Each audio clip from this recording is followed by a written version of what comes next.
बिस्मिल्लाहिर्रहमानिर्रहीम। अस्सलाम वालेकुम दोस्तों, मैं हूं फ़हीम अब्बास और मैं आप सबको न्यूज़ कैफ़े में खुशामदीद कहता हूं।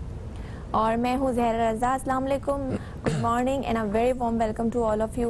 उम्मीद करते हैं कि आप लोग खैरियत से होंगे और अपने दिन की शुरुआत एक अच्छी उम्मीद और एक अच्छी सोच के साथ कर रहे होंगे। बिल्कुल ऐसे ही है, कहते हैं कि अगर दिन का आगाज़ अच्छा हो तो उसका इख्तिताम भी अच्छा होता है। हम दिन जब ख़त्म हो रहा होता है तो तब हम कम से कम सेटिस्फाइड होते हैं कि हमने आज सब कुछ अच्छे से किया है। हाँ, अगर दिन का आगाज़ ठीक ना हो तो फिर वो पूरा दिन भी आपका जो है वो थोड़ा सा मुश्किल गुजर सकता है। खैर जनाब, बातें हैं अपने मौजू की जानिब। मौजू पे बात करने से पहले आपको बताते चलें कि आपने बहुत सारी खबरों में और बहुत सारे लोगों से ये सुना होगा कि कोरोना वायरस का इलाज आ गया और उसकी वैक्सीन आ गई है। अब ये जितने भी मसाइल हैं कोरोना वायरस की वजह से ये ख़त्म हो जाएंगे और पाकिस्तान ने इसका इलाज ढूंढ लिया है। और भी इस तरह के बहुत सारे जुमले हमने सुने जिनके बारे में हमें तफसील से मालूमात चाहिए कि आखिर वाकई इलाज आ गया है तो हम इस लॉकडाउन जैसी परेशानी में क्यों हैं। अगर इलाज आ गया है तो ये कारोबार सारे बंद क्यों हो रहे हैं। अगर इलाज आ गया है तो फिर खबरों में रोज ऐसी खबरें क्यों आती हैं कि इतने लोग मर गए और इतने लोग जो है इसकी वजह से इससे मुतासिर हो गए। अगर इलाज आ गया तो फिर हमें इतनी एहतियात करने की जरूरत क्या है। इस तरह के बहुत सारे सवालात जो हमारे जहनों में मंडलाते हैं, आज हम उन सवालों के जवाब ढूंढेंगे। और हमारे साथ टेलीफोन लाइन पे एक बहुत ही अहम और काबिल मेहमान इस हवाले से मौजूद है। जी बिल्कुल, और मेरी दोस्त ज़ारा जो है वो उनका तारुफ करवाएंगी। जी ज़ारा। हमारे साथ टेलीफोन लाइन पे मौजूद हैं डॉक्टर शौकत अली, जो कि प्रिंसिपल हैं डॉ यूनिवर्सिटी ऑफ मेडिकल कॉलेज की। अस्सलाम वालेकुम सर। वालेकुम अस्सलाम, कैसे हैं आप लोग? ठीक ठाक हैं? बिल्कुल ठीक ठाक। आप कैसे हैं सर? अल्हम्दुलिल्लाह, अल्लाह का शुक्र है। थैंक यू वेरी मच, आप इतने इम्पोर्टेंट टॉपिक पे बात करने का। जी सर, तो आज एक अच्छी खबर हमें सुनने को मिली 2 दिन पहले कि डॉ यूनिवर्सिटी ने कुछ कोरोना वायरस के हवाले से जो है वो इलाज दरियाफ्त कर लिया है। तो सबसे पहले मैं जानना चाहूँगी कि वो क्या इलाज है, और कहा जा रहा है कि जो क्लिनिकल ट्रायल है उसके रिजल्ट्स काफ़ी अच्छे आ रहे हैं। तो हमें डिटेल में बताइए कि क्या इलाज है ये। ये असल में जो इलाज है ये बहुत सारे लोग इसको जो है वो कंफ्यूज कर रहे हैं वैक्सीन के साथ। सबसे पहले तो मैं ये बताना चाहूंगा, it is not a vaccine. ये वैक्सीन नहीं है, ये एंटीबॉडी ट्रीटमेंट है। और ये एंटीबॉडी ट्रीटमेंट इस वक्त दुनिया में 2 बड़ी चीजों पे काम हो रहा है। इनमें से एक वैक्सीन है जो कि बीमारी होने से पहले दी जाती है, और एक जो है एंटीबॉडी ट्रीटमेंट है जो बीमारी होने के बाद दी जाती है। सही। ये एंटीबॉडी ट्रीटमेंट हमने जो डेवलप किया है, ये डेवलप किया है उन लोगों के प्लाज्मा से जो रिकवर हुए हैं, और इसको नाम दिया है हमने CIVIG का, यानी कोरोना वायरस के अगेंस्ट इंट्रावेनस इम्यूनोग्लोबुलिन। नॉर्मली आपने देखा होगा कि जो है वो इंट्रावेनस जो है वो इन्फ्यूजन लगते हैं या इंजेक्शन लगते हैं, तो ये भी इसी तरह का एक इंजेक्शन है जो इंट्रावेनस दिया जाता है। और ये एंटीबॉडी जो है वो है एंटीबॉडी बेस्ड है, जो एंटीबॉडी उन लोगों के प्लाज्मा से प्यूरिफाई की गई हैं जो रिकवर हुए हैं कोविड-19 से। ठीक है, तो सर जिनके पास जी प्लीज कंप्लीट कीजिए। जिनके पास एंटीबॉडी किसी वजह से मौजूद थी, यानी नॉर्मली आपने देखा होगा हमारे बहुत सारे लोग जिनको कोरोना छू के भी नहीं गुजरा, जिनको लगता है कि उनको कुछ भी नहीं हुआ था, कोई अलामत नहीं थी, उसके बावजूद उनके प्लाज्मा में एंटीबॉडी मौजूद थी। ऐसे लोगों ने भी डोनेट किया। जब वो स्क्रीनिंग में उनके पास एंटीबॉडी आया और उसके बाद हमने उनका प्लाज्मा लिया, उसको प्यूरिफाई किया, एंटीबॉडीज को कंसंट्रेट किया, और उसके बाद IVIG की फॉर्म में, एक इंजेक्टेबल की फॉर्म में डेवलप किया, जो कि दिया जा सकता है सिवियर या क्रिटिकल कोविड-19 पेशेंट को। ठीक है, हमने जो क्लिनिकल ट्रायल किया सही। अच्छा, तो मुझे बताइए कि क्या ये जो तरीका है इलाज है ये बिल्कुल मौसर है और इससे किसी भी कोरोना पेशेंट को ट्रीट किया जा सकता है, या इसके भी कुछ कामयाबी के अलग तनासुब हैं इनके? जी, मैं आपको बताता चलूं, हमारा ये क्लिनिकल ट्रायल जो था ये जून के मिड में स्टार्ट किया था हमने, और अब हम हाफवे से आगे निकल गए हैं इस ट्रायल में। और क्योंकि नताइज बहुत हौसला अफजा है तो बहुत इसको शेयर करना बहुत जरूरी है। हमने अपने यहाँ 2 पॉपुलेशन ली थी। अगर आप देखें कोरोना वायरस में क्लासिफिकेशन की हुई है WHO ने, जिसके हिसाब से mild, moderate, severe and critical को कैटेगराइज किया है। तो मॉडरेट वो पेशेंट होता है जो घर पे, जिसको कोरोना वायरस डिटेक्ट होता है, बुखार होता है, उसको खांसी होती है, मगर वो जो है हॉस्पिटल तक नहीं पहुंचता। ठीक है। जबकि सीवियर वो होता है जिसको घर पे सांस लेने में दुश्वारी होती है और उसको हॉस्पिटल जाना पड़ता है। और जिन पेशेंट को जो है हॉस्पिटल जाना पड़ता है दुश्वारी के साथ, जो ऑक्सीजन पे होते हैं 10 से 15 लीटर ऑक्सीजन पे, या और खदशा होता है कि वो आईसीयू के मरीज बन सकते हैं, जी तो जी, ऐसे पेशेंट को सीवियर पेशेंट कहते हैं। ठीक है। और इन्हीं में से जो पेशेंट आईसीयू में दाखिल हो जाता है उसे क्रिटिकल कहते हैं। ठीक तो है। हम जिन मरीजों का इलाज इस क्लिनिकल ट्रायल में कर रहे थे वो सीवियर और क्रिटिकल केस थे, यानी ठीक है। आईसीयू से जस्ट पहले और आईसीयू में दाखिल होने के बाद। ठीक है। ठीक इस सिलसिले में हमें जो रिजल्ट मिले हैं, तो जो सीवियर केस है उसमें हमें 100% रिकवरी मिली है, यानी जिन पेशेंट्स को हमारा ये IVIG CIVIG दिया गया उनको 100% उनमें से जो तमाम लोग रिकवर हुए हैं। ठीक है। और जो आईसीयू के पेशेंट थे, सर, इन रिजल्ट्स के बारे में आप जरा तफसील से बताइएगा। इन रिजल्ट्स के बारे में हम चाहेंगे कि आप दोबारा से बताएं। एक छोटे से वक्फे के बाद आपसे मुलाकात हो।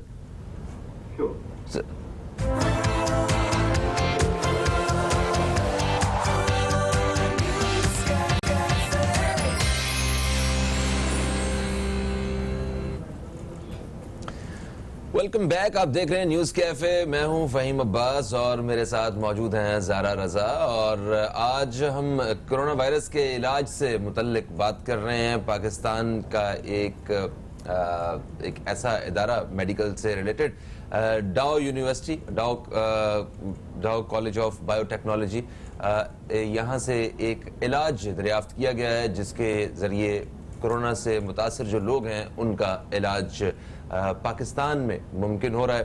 तो इसी हवाले से हम मालूमात हासिल कर रहे थे। हमारे साथ डॉक्टर शौकत अली साहब मौजूद हैं जो कि प्रिंसिपल हैं इस इदारे के। तो उन्हीं की तरफ चलते हैं। डॉक्टर साहब, आप बता रहे थे 3 किस्म के मरीजों के हवाले से कि 3 किस्म के मरीज होते हैं कोरोना वायरस के, और उनका इलाज के बारे में आप कुछ बता रहे थे।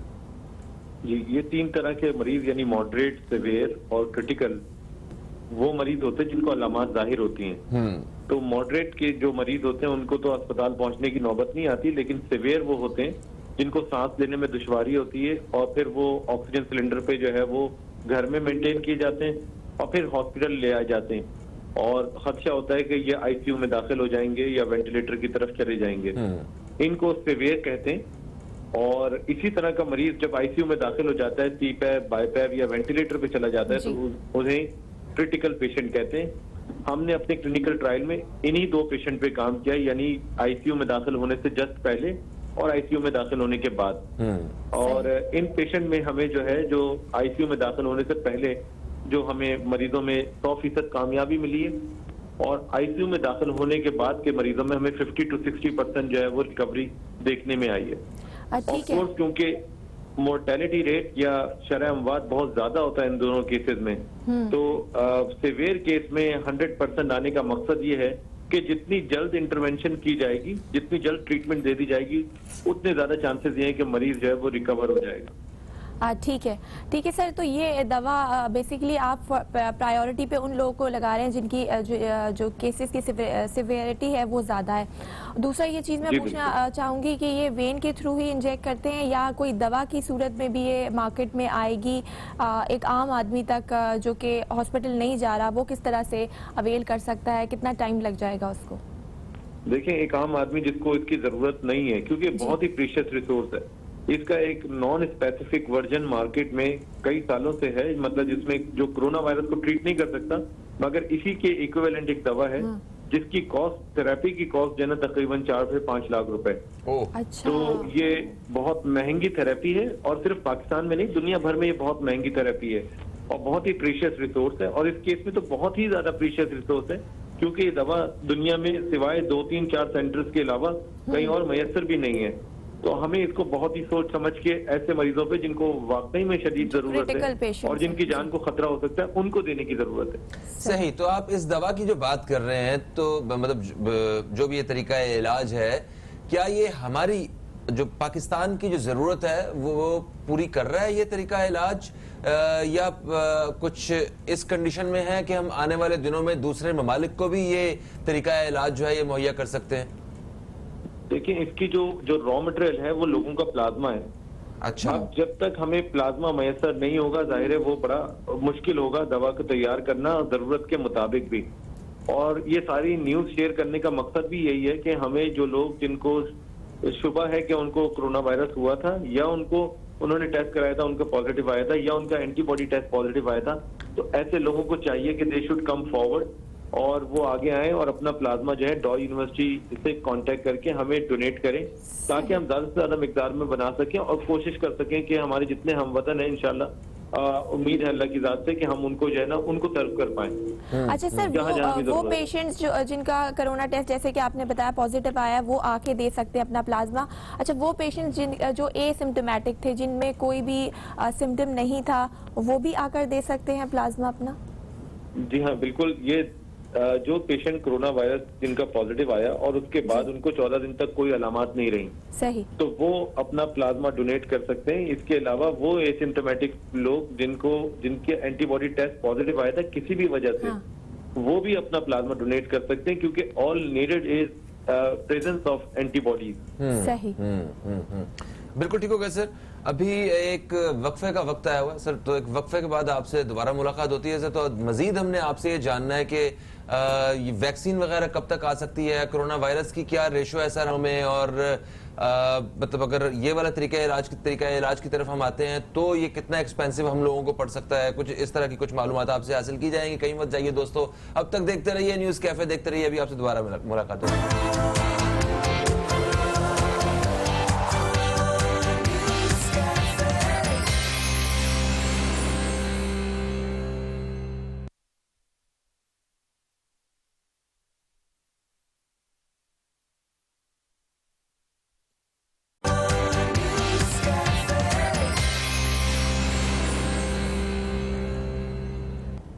Welcome back. आप देख रहे हैं न्यूज़ कैफ़े। मैं हूं ज़हरा रज़ा और मेरे साथ मौजूद हैं फ़हीम अब्बास। और आज हम बात कर रहे हैं कोरोना वायरस के इलाज के हवाले से। डॉ यूनिवर्सिटी ने जो कि किसका इलाज दरियाफ्त किया है, उसके हवाले से हम बात करें। हमारे साथ मौजूद हैं डॉक्टर शौकत अली, जो कि टेलीफोन लाइन पर हैं। डॉक्टर साहब, मैं आपसे जानना चाहूँगी रैपिड टेस्टिंग के हवाले से। खबरें आ रही हैं कि डॉ यूनिवर्सिटी में रैपिड टेस्टिंग का भी बाकायदा से जो है वो आगाज़ हो गया है और इसकी फ़ीस भी बहुत कम है, और इससे होगा ये कि जल्दी रिजल्ट्स आने की वजह से इलाज भी जल्दी होना मुमकिन हो जाएगा। तो इस हवाले से हमें बताइए। जी बिल्कुल। जिन लोगों के पास मरीज मौजूद हैं जी, उनको स्क्रीन करने का इंतजाम भी हमारे पास है। तो हमारे यहाँ एक रैपिड जो है स्क्रीन टेस्ट जो है मौजूद है, जिसकी बेसिस पे हम जो है ना वो किसी को भी प्लाज्मा को स्क्रीन करके उसके मौजूद एंटीबॉडी का टाइटर पता कर सकते हैं। तो वो टेस्ट हम उन केसेस में जिनको कोरोना वायरस का पहले से कभी पीसीआर पॉजिटिव आया था या उनको डिजीज हुई थी, उनका तो हम फ्री ऑफ कॉस्ट करते हैं। सही। लेकिन बहुत सारे लोग ऐसे हैं जो सिर्फ अपनी स्क्रीनिंग कराना चाहेंगे, जो ये जानना चाहेंगे कि आया कि उनके पास एंटीबॉडीज मौजूद है, और उसकी बेसिस पे हो सकता है वो सोचें कि वो हमें डोनेट करना चाहें। हाँ। तो ऐसे लोग किसी भी लेबोरेटरी से एंटीबॉडी टेस्टिंग करा के हमें वो रिपोर्ट दे सकते हैं, और उसकी बेसिस पे फिर हम जो है वो आगे प्रोसीड कर सकते हैं। सही सही। तो सर ये क्या, इस दवा का जो है जो रॉ मटेरियल है वो तो प्लाज्मा ही है लोगों का, चाहे हम उनको कितना भी प्रोसेस करें, लेकिन हमें स्टार्ट प्लाज्मा से ही करना पड़ेगा। तो उसके लिए जो है हमें बड़ी तादाद में प्लाज्मा की जरूरत है, और लोगों से यही दरखास्त है कि अभी तक हमारे पास वो तो बहुत सारी कॉल्स आ रही हैं कि लोग जो है लगवाना चाहते हैं इम्यूनोग्लोबुलिन का इंजेक्शन, जो के दाखिल मरीज हैं अस्पताल में, लेकिन अभी जो जिस हिसाब से हमें कॉल प्लाज्मा के लिए आनी चाहिए, हाँ, वो अभी वो पेस नहीं पकड़ा है इस डोनेशन में। सही। तो सर आप लोग अच्छा काम कर रहे हैं, तो हुकूमती सतह पर कोई आपको सपोर्ट मिल रही है? किसी ने आपसे कांटेक्ट किया है इस हवाले से? लेकिन जी डायरेक्ट तो कोई सपोर्ट नहीं है, लेकिन ये इनडायरेक्टली जो है वो डॉ यूनिवर्सिटी ऑफ हेल्थ साइंसेज जो है वो इस पूरे प्रोजेक्ट को फंड कर रही है। हायर एजुकेशन कमीशन इस प्रोजेक्ट को फंड कर रही है। ड्रग रेगुलेटरी अथॉरिटी जो है वो बेहद ताउन कर रही है। तो इस हिसाब से गवर्नमेंट का इनडायरेक्ट ताउन हमें हासिल है। सही। अब हमारी ख्वाहिश यही है कि हम इंशाल्लाह जो है अगले स्टेज पे, क्योंकि हमारा क्लिनिकल ट्रायल जो है वो इंशाल्लाह जल्द 10 से 20 दिन में इंशाल्लाह जब वो तमाम कंप्लीट हो जाएगा, तो ख्वाहिश ये है कि हम सिर्फ डॉ यूनिवर्सिटी में ये ना कर रहे हो, बल्कि अल्लाह करे इंशाल्लाह कामयाबी हमारी बिल्कुल सिग्निफिकेंट हो एंड तक, तो फिर हम इसको सोल्यूशन को वाइड स्प्रेड करें। सही होगा सर। सर ये बताइए कि पाकिस्तान भर में जो मतलब तरीकाकार आपने दरियाफ्त किया है डाउ यूनिवर्सिटी ने, क्या पाकिस्तान के दूसरे शहरों में भी वो अपने अपने तौर पे इसी तरीके से इलाज कर रहे हैं, या डाउ यूनिवर्सिटी की ही मदद से वहां के मरीजों का इलाज हो रहा है?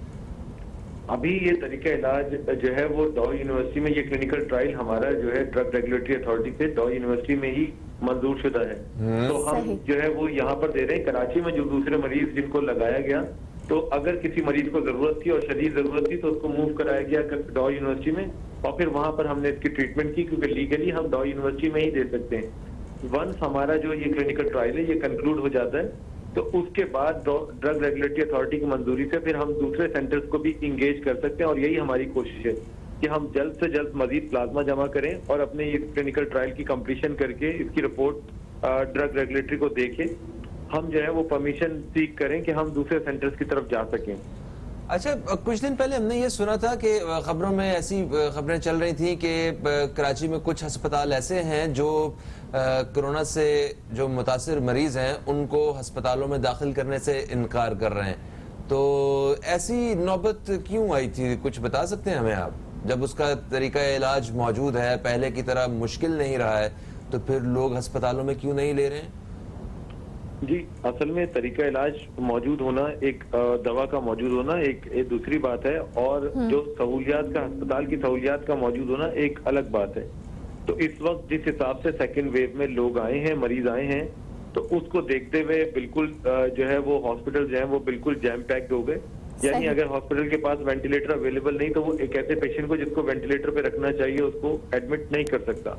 सही। तो यही वजह है कि जो इस वक्त वेव आई है, आवाम को एहतियात करने की जरूरत है और ये समझने की जरूरत है कि हमारे रिसोर्सेज लिमिटेड है। हमारे ही क्या, जो दुनिया भर में जो लोग जिनको हम बिल्कुल समझते थे कि जो सबसे हायर अप नेशन, तमाम के तमाम जो है उनके रिसोर्सेज ड्राई अप हो गए, तो हम तो कोई मायने नहीं रखते, मतलब हमारे रिसोर्सेज तो वैसे ही लिमिटेड थे। सर, तो आवाम को आप क्या सजेस्ट करना चाहेंगे कि लिमिटेड रिसोर्सेज हैं और अगर किसी का corona test for example positive आ भी जाता है तो कब उसको हॉस्पिटल आना चाहिए? जैसा कि आपने बताया कि वेंटिलेटर्स कम है, बेड्स कम है, तो कब किस सूरत में जो है उन्हें कॉन्टैक्ट करना चाहिए और हॉस्पिटल जो है वो आना चाहिए? देखिए, जिन लोगों का जो पीसीआर पॉजिटिव आ गया उनको चाहिए कि अपनी हालत पे नजर रखें। ऑक्सीजन सैचुरेशन या किसी भी वक्त उनको अगर सांस लेने में दुश्वारी का जरा भी सामने है तो सबसे पहले उनको हॉस्पिटल को कांटेक्ट करना चाहिए। और जाहिर है इस वक्त जो सर्दी का जो महीना है, ये जो अभी दिसंबर है, जनवरी है, नवंबर, दिसंबर, जनवरी, ये ऐसे महीने होंगे जिसमें पेशेंट बहुत ज्यादा तादाद में जो है वो इम्कान है इसका, अल्लाह ना करे, खदशा जरूर है इसका मौजूद कि बहुत बड़ी तादाद में लोग जो है वो इससे सफर करेंगे, खुदा न खास्ता। तो ऐसे में जो जरूरत है वो एहतियात की है। यानी मतलब उस वक्त हम हॉस्पिटल ढूंढने से बेहतर है इस वक्त एहतियात का मुजाहरा करें। सबसे इंपॉर्टेंट चीज जो हमने अपने और खुद भी महफूज रहें और दूसरों को भी महफूज रखें। Thank you so much doctor Shaukat Ali साहब, आप हमारे साथ टेलीफोन लाइन पे बहुत ही मुफीद मालूमात आपने बांटी हमारे नाजरीन के साथ। और हमारे साथ अपना दोस्तों जो पैगाम था वो यही था कि अपना अपना ब्लड जो है वो डोनेट करें, एंटीबॉडीज टेस्ट करवाएं और शायद आप किसी दूसरे की मदद कर सकें। ये असल मकसद था, बड़े पैमाने पे ज्यादा से ज्यादा लोग मुस्तफीद हो सकें। एक वक्फे का वक्त है, वक्फे से वापस आएंगे, एक अलग मौजूद बात होगी। कहीं मत जाइए, अब तक देखते रहिए न्यूज़ कैफे, देखते रहिए।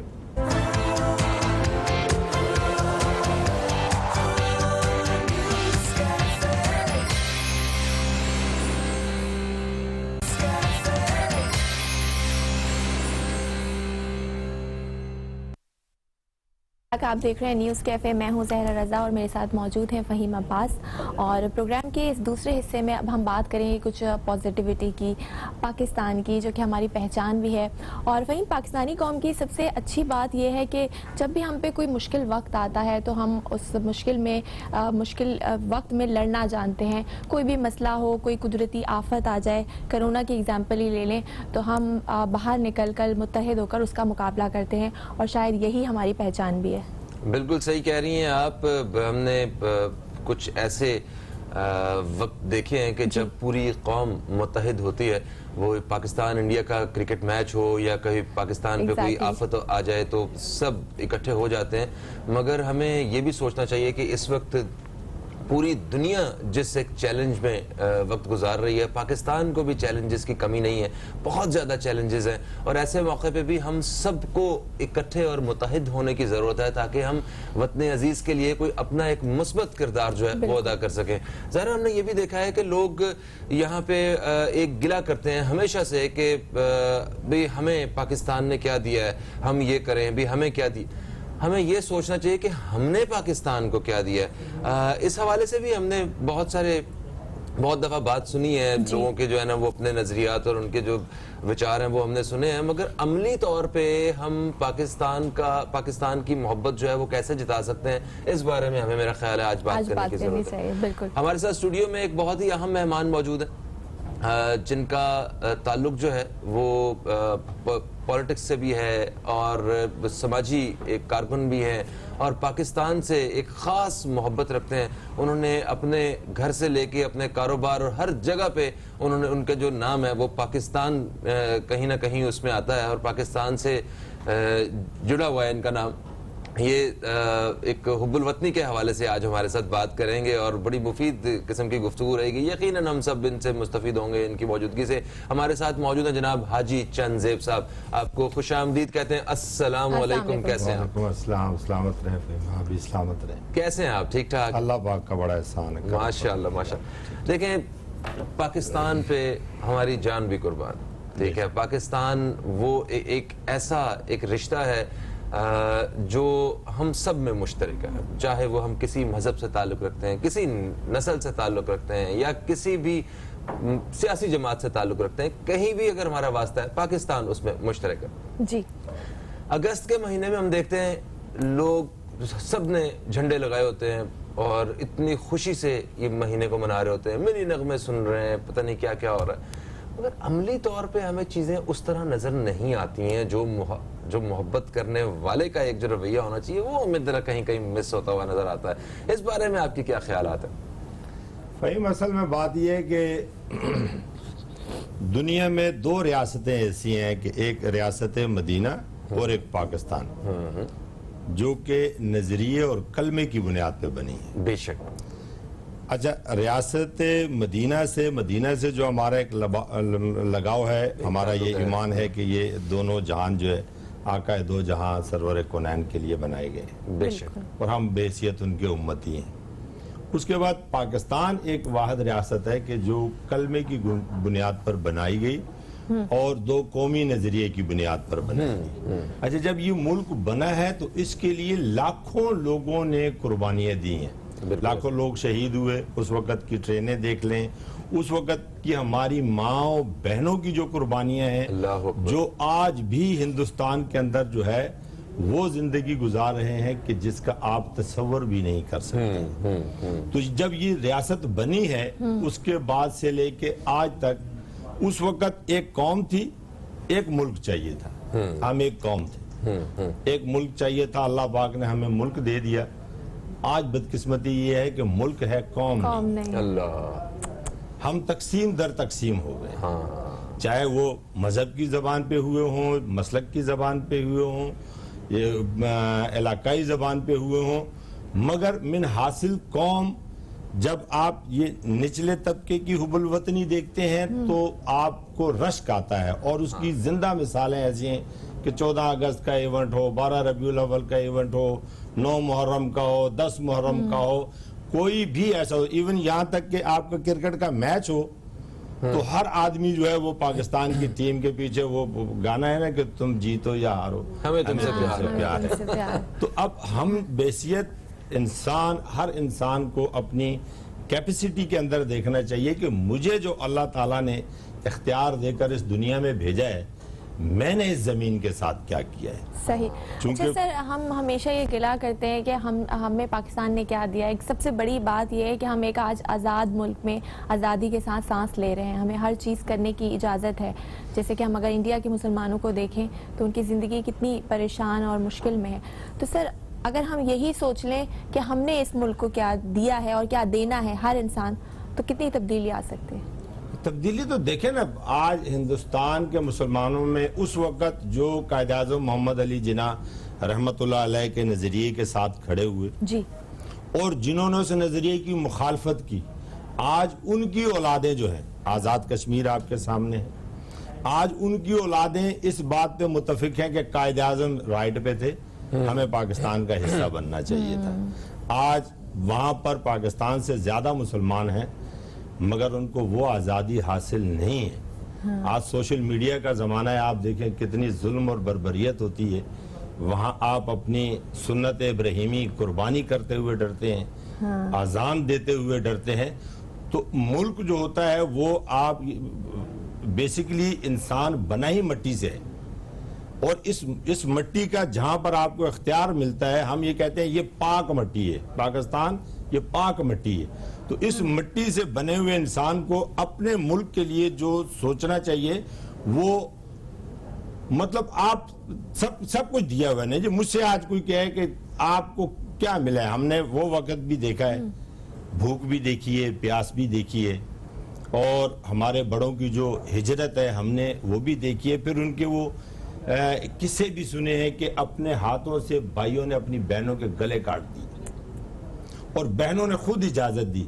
ये पाकिस्तान आज, मतलब जो है पाकिस्तान की जो तारीख है, आज की जो यंग जनरेशन है उसको तो ये इल्म ही नहीं है। और हमारा बेसियत मुसलमान ये ईमान है कि रोज़े महशर हमने जब रब के सामने खड़ा होना है तो वहां फिर ना कोई सिफारिश चलनी है और ना कोई रिश्वत चलनी है जी। तो वो जो लाखों लोग जिनकी अस्मतें लुट गई, जिनकी जिंदगी कट गई। बिल्कुल सही। हम यहीं से कंटिन्यू करेंगे, बहुत अच्छी आप गुफ्तगू कर रहे हैं, लेकिन फिलहाल वक्त हुआ एक ब्रेक का, कहीं मत जाएगा, देखते रहिए न्यूज़ कैफे।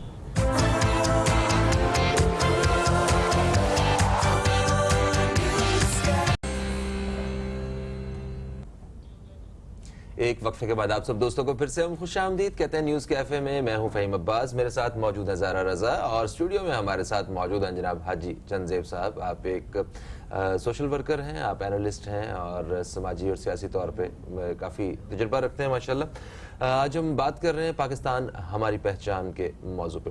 हाजी चंदेब साहब, अभी आपने बताया कि जब पाकिस्तान बना तो हम एक कौम थे।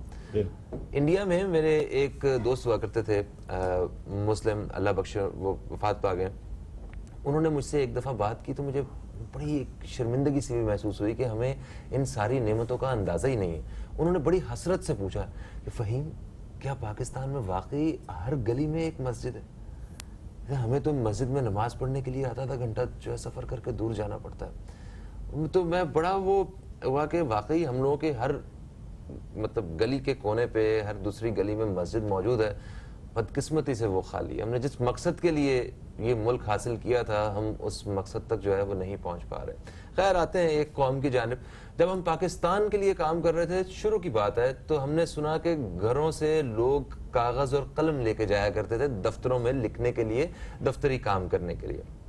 क्योंकि दफ्तरों में वो सब कुछ मौजूद नहीं था। आज बड़ी बड़ी बिल्डिंग्स हैं, हर वो सहूलत मौजूद है, और आज हमारा जो नीयत है ना वो वैसी नहीं रही है। आज हम चाहते हैं, ज्यादातर लोग उन्हें जो बस में आता है, जो उनका हाथ लगता है, वो लेके दफ्तरों से लेके जाने की कोशिश करते हैं। उस तरह वक्त नहीं दे पाते हैं, हाजिरियां लगवा रहे हैं सिर्फ। और मतलब इस तरह कैसे तरक्की करेंगे ये सारे इदारे? तो वहां से यहाँ तक का जो सफर है, वो उसमें आप क्या कहना चाहेंगे कि आखिर कहाँ पे गलती हुई है? सर, मैं कौम जो होती है ना वो अपना मुल्क बनाती है। आप फॉर एग्जांपल जापान देख लें, हिरोशिमा पे बम भी गिरता है, तबाह भी होते हैं, बर्बाद भी होते हैं, मगर आज पूरे दुनिया में कोई आदमी जापान गया है या नहीं गया है, उसकी प्रोडक्ट पड़ी होती है तो आपकी पहली चॉइस होती है कि ये आपको पता है कि ये दयानतदारी, ईमानदारी से अब तसल्ली होती है कि ये अच्छी चीज है, ये अच्छी चीज है। अब जब आप उस वक्त के पाकिस्तान को देखते हैं ना, तो उस वक्त हर आदमी की सोच ये थी कि मेरा मुल्क में मजबूत होगा तो मेरा सूबा मजबूत होगा, मेरा सूबा मजबूत होगा, मेरा शहर मजबूत होगा, मेरा शहर मजबूत होगा, मेरा गांव गली, मेरा घर मजबूत होगा। बिल्कुल सही। आज हर आदमी जो है उसकी सोच और फिक्र जो है वो सिर्फ अपनी घर तक रह गई। पहले लोग अपने घर के चिराग के साथ साथ दूसरे घरों को भी चिराग मुहैया करते थे कि अगर कोई किसी के पास सकत होती तो अपना बच्चा भी पढ़ा रहा है, तो वो ये देख रहा है कि गली में कोई काबिल बच्चा ऐसा है कि जिसके माँ बाप के वसाइल नहीं है, तो वो उस बच्चे को भी पढ़ाता था। गवर्नमेंट स्कूल के टीचर का बच्चा जो है उसी गवर्नमेंट स्कूल के टीचर में पढ़ता था। आज इदारे, उस वक्त इदारे मजबूत थे, ना आपकी रेलवे खसारे में थी, ना स्टील मिल खसारे में थी, ना PIA खसारे में थी। मतलब PIA ने कई एयरलाइनें दुनिया की चला के दिखा दी। स्टील मिल जो है उस वक्त, ये सारी चीजें खसारे में क्यों चली गई? कि जब हमने इदारों से तनख्वाहों के साथ साथ इदारों के अंदर लगी हुई चीजें, माल असबाब, उनको लूटना शुरू कर दिया। हाँ। जब हमने ये समझा कि मेरा ताल्लुक इसके साथ नौकरी का है। देखें, जब तक आप किसी भी चीज के साथ इश्क नहीं करते हैं, जमीन आपसे इश्क मांगती है जी।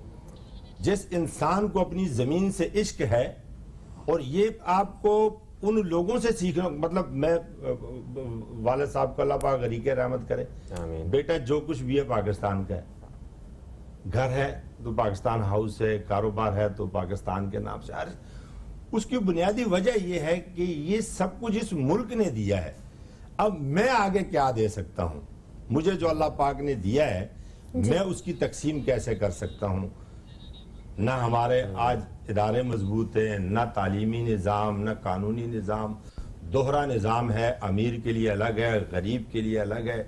और फिर इस निज़ाम की कमजोरी की वजह से वो टैलेंट कि जो पाकिस्तान को मजबूत करने के लिए पाकिस्तान में होना चाहिए था, वो आज दियारे गैर में बैठा हुआ। बहुत ही अफसोस की एक सूरत हाल है, मगर हर मुश्किल वक्त में भी कोई ना कोई एक हल जरूर होता है, एक रास्ता जरूर होता है। आज हम उस रास्ते की तरफ पहुंचने की कोशिश करेंगे। एक छोटा सा वक्फा है, एक वक्फे के बाद आपकी खिदमत में दोबारा हाजिर होते हैं। कहीं मत जाइए, अब तक देखते रहिए न्यूज़ कैफे, देखते रहिए।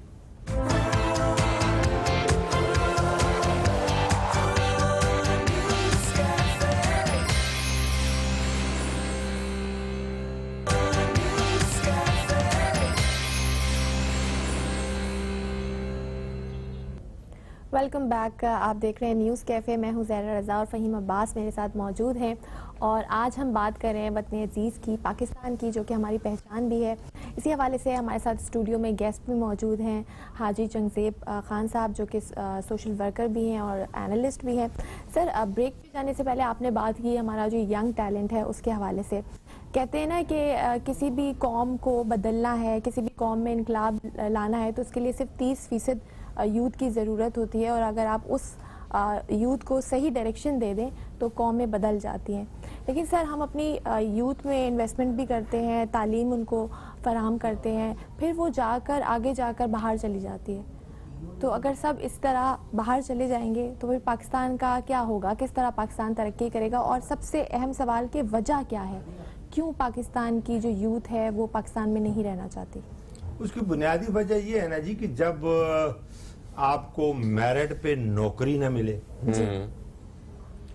डिग्रियां बिकती हों, एक काबिल इंसान जो है उसको लाइन में खड़े होकर जॉब तलाश करनी हो, तो फिर आपका जो टैलेंट है जी, वो देखे ना, कोई भी बेसिकली तालीम जो है वो तो शऊर का नाम है। बिल्कुल, कि वो शऊर के लिए एक इंसान जो है वो तालीम हासिल करता है।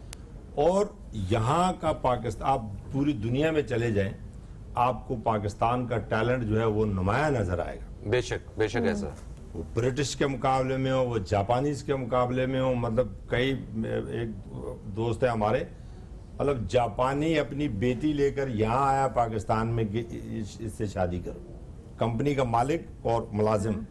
बात ये कि टैलेंट तो है, मगर जब आप चले जाते हैं सिफारिश पे, रिश्वत पे नौकरी, ताल्लुक पे नौकरी, और लॉ एंड ऑर्डर, तालीम का दोहरा निज़ाम, आप तो उस बच्चे को पहले दिन से ही जो है ना वो प्रेशर में ले लेते हैं कि एक बच्चा जो गवर्नमेंट स्कूल पढ़ने के लिए जा रहा है, जिसके जूते भी ठीक नहीं है, यूनिफॉर्म भी ठीक नहीं है, और वो एक बच्चे को देख रहा है कि वो पराडो में जा रहा है, उसका बैग मुलाजिम ने उठाया हुआ है।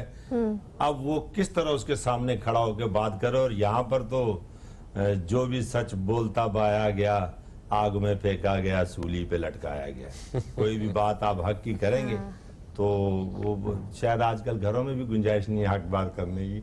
हाँ, मिन हासिल कौम दुनिया में सबसे ज्यादा चैरिटी देने वाली जो कौम है, जो डोनेशन देने वाली जो है कौम है, वो पाकिस्तान है। और उसका मुझे जाती तजुर्बा 8 अक्टूबर के जलजिले का है कि वो रात को वो टीवी के ऊपर, और फर्स्ट मतलब मैं सुबह रात को ही हम लोग इकट्ठे हुए, सुबह ये पीएफ बेस के ऊपर मैं गाड़ी लेकर आया तो उस वक्त अभी वो फखरे आलम वगैरह टेंट लगा रहे थे। वो ट्रक लेकर आया तो मैंने कहा यार किस चीज की जरूरत है? बोले जी टेंट वगैरह चाहिए। एतवार का दिन था।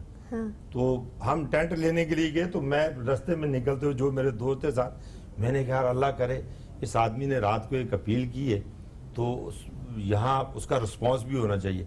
आप बिलीव करें 4 बजे मैं वापस लाइट हाउस से जिस वक्त आया हूँ तो गाड़ियां बाहर कारसाज के रोड तक खड़ी। मैंने पूरा महीना मतलब यहाँ पर मैं बेस कैंप पे रहा तो 80-90 साल के बूढ़े से लेकर और एक 6-7 साल की बच्ची तक को हमने दिन रात वहां साथ काम करते हुए देखा। बिल्कुल सर, और यही इस कौम में टैलेंट है, इस कौम में ये जज्बा बहुत टैलेंट है, मगर हम टैलेंट उसे समझते हैं कि जो सिर्फ हमारे घर में। बिल्कुल सर, हम आगे मजीद बात करेंगे। वक्त हुआ एक ब्रेक का, कहीं मत जाएगा, देखते रहिए न्यूज़ कैफे।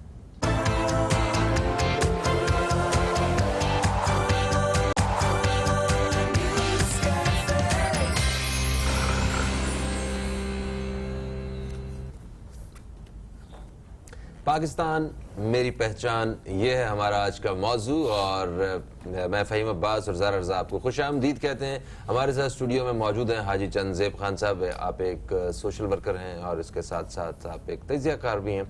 आपसे हम इस खूबसूरत मौजू के हवाले से बात कर रहे हैं। आपने कहा कि आज इदारों में हमें जो लूट मार नज़र आती है, इसकी वजह से इदारे तरक्की नहीं करते हैं। जब इदारे तरक्की नहीं करते हैं तो वो मजमूई तौर पे वो पाकिस्तान की जो एक साख है वो मुतासर होती है। पाकिस्तान वो उसकी तरक्की की रफ्तार जो है वो कम होती है।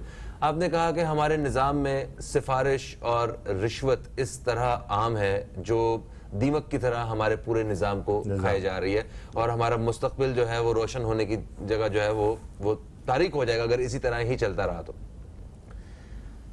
2 किस्म की सोच होती है, अच्छे लोग भी होते हैं, बुरे लोग भी होते हैं। ये सिर्फ पाकिस्तान में नहीं, दुनिया भर में आपकी जो बेहतरीन मुआशरा, जो मुहज़्ज़िब मुआशरा में नजर आता है, वहाँ भी बुरे लोग मौजूद होते हैं। वहाँ भी दुकानों में चोरियाँ होती हैं, वहाँ भी दफ्तरों में चोरियाँ होती हैं, वहाँ भी लोग रिश्वत और वो सारा काम करने की कोशिश करते हैं। मगर उसी के साथ साथ पैरेलल एक निज़ाम मौजूद होता है जो इस तरह की सोच को डिस्करेज कर रहा होता है, जो रोक रहा होता है। क्या हमारे यहाँ वो निज़ाम मौजूद नहीं है? लोग इतना खुलेआम ये सारा कुछ किए जा रहे हैं, या हमें लगता है कि ये सब कुछ भी जायज है, ये सही है? क्या वजह क्या है? असल में फहीम बात ये कि कानून तो है, कोई भी मुल्क हो उसका आइन और कानून तो होता है। पाकिस्तान में आइन भी है, कानून भी है। अब उसका खौफ होना चाहिए आपके अंदर कानून का, वो खौफ नहीं है लोगों के अंदर। यहाँ ताकतवर को पता है कि मैं किसी का कत्ल भी कर दूं तो मुझे कुछ नहीं हो सकता है। जब वो चीज माशरा देखता है तो वो जो निचला तबका है उसके अंदर जो है कानून का खौफ वो भी खत्म हो जाता है। गिरफ्त हो चीजों के ऊपर, इंसाफ अदल हो हर मामले में। तो ये कौम ऐसी है कि मतलब आप पूरी दुनिया की आप अपनी आर्मी देख लें, ISI देख लें, दुनिया की बेहतरीन एजेंसियों में बेहतरीन आर्मी में शुमार होता है। दुनिया के पॉलिटिशियन देख लें, कायद आज़म मोहम्मद अली जिन्ना से शुरू हो जाएं आप, लियाकत अली खान से शुरू हो जाएं, शहीद जुल्फ़िकार अली भुट्टो, शहीद बेनज़ीर भुट्टो। मतलब यहाँ टैलेंट की कमी नहीं है, अमल की कमी है कि वो जो अमल है वो हमारा मुश्तरका होना चाहिए पाकिस्तान के लिए। देखें, मेरा सोने का घर हो, सोने के चमचे हो और मेरे गिरदो पेश जो है वो भूख और अफलास हो, तो मेरा महल किस काम का है? और हम जिसके मानने वाले हैं वो तो सिखाई ये रहा है कि दुनिया की बादशाहत उसके पास है कि जिसने अपने माल को हजरत उस्मान गनी रजी अल्लाह तआला अन्हु की तरह खर्च किया। ये हम उनके मानने वाले हैं ना। बेशक, हमारे बेशक लिए तो हर चीज जो है वो हदीस है कि आप सल्लल्लाहु अलैहि वसल्लम के पास एक शख्स आया कि या रसूलुल्लाह मेरी मदद फरमा दीजिए। आपने फरमाया कि उस्मान के पास चले जाओ। वो शख्स हजरत उस्मान गनी रजी अल्लाह तआला अन्हु के दरवाजे पे गया तो अंदर से हजरत उस्मान अली की आवाज बेगम के साथ थोड़ी ऊंची आ रही थी कि ये जो रात को आपने दिया जलाया है इसमें ये बाती ज्यादा मोटी डाल दी है, तेल जाया हो गया। अब वो जो शख्स जिसको अल्लाह का रसूल भेज रहा है वो बाहर खड़ा हुआ ये सोच रहा है कि यार ये किस कंजूस आदमी के पास मुझे भेज दिए जो अपनी बीवी से तेल का और बाती का हिसाब ले रहा है। और चूंकि भेजा था आका दो जहान है, आवाज दी बाहर आए, जरूरत बयान की कि ये मेरी जरूरत है। हजरत उस्मान गनी अंदर के लाया, उसके हाथ में रखा, वो कभी पैसे को देख रहा है कभी आपके चेहरे को देख रहा है। तो आपने फरमाया कि आपकी जरूरत से कम है? उसने कहा जी नहीं ये मेरी जरूरत से ज्यादा है, मगर एक सवाल है अगर आप इजाजत दें तो आपसे पूछ लो। पूछो। बोला मैं अभी आया हूँ तो आप अपनी बेगम के साथ जो है वो दिए में तेल ज्यादा जल गया और बाती। तो उसने कहा भाई वो जो दिए का तेल है और बाती है वो असराफ में आता है, उसका जवाब उस्मान को देना है और जो तुझे दे रहा हूँ इसका 10 दुनिया और 70 आखिरत मेरे रब ने दी। सही सर, तो इन शॉर्ट मैं आपसे एक लास्ट सवाल करना चाहूंगी कि बीइंग अ नेशन हमें क्या चीज़ बदलने की ज़रूरत है? आपने इतनी अच्छी अभी जो हमें एक हदीस पूरी कोट की उसकी रोशनी में हमें कुछ बताइए कि क्या सोच बदलने की ज़रूरत है, किस तरह हम हमारी जो नेशन है वो बेहतर बन सकती है? देखें अच्छी सोच जो होती है ना जी वो माशरे की करीम होती है। वो आप किसी भी शोबे में बैठे हों जी तो उसमें आप अपनी अच्छी सोच के साथ अपनी ज़िंदगी गुजारें। पाकिस्तान को बनाने के लिए हम सबको अपना किरदार अदा करना चाहिए। थैंक यू सो मच हाजी चंदजेब खान साहब, आप तशरीफ लाए और आज वाकई इससे खूबसूरत मौजू किसी भी पाकिस्तानी के लिए नहीं हो सकता। हमें सिर्फ ज़ुबानी कलामी जो है ना इन सारे मामलात को देखने के बजाय अमली तौर पे पाकिस्तान से मोहब्बत जो है वो जाहिर करने की ज़रूरत है। हर शोबे के से ताल्लुक़ रखने वाला जो शहरी है पाकिस्तानी शहरी उसकी जिम्मेदारी है कि पाकिस्तान से मोहब्बत जो है अमली तौर पर दिखाए। फ़हीम अब्बास को, ज़हरा रज़ा को, न्यूज़ कैफ़े टीम को दें इजाज़त। आप दोस्तों से इंशाल्लाह कल फिर मुलाकात होगी नए मौजू के साथ, नए मेहमानों के साथ। कल तक के लिए खुदा हाफिज। पाकिस्तान जिंदाबाद।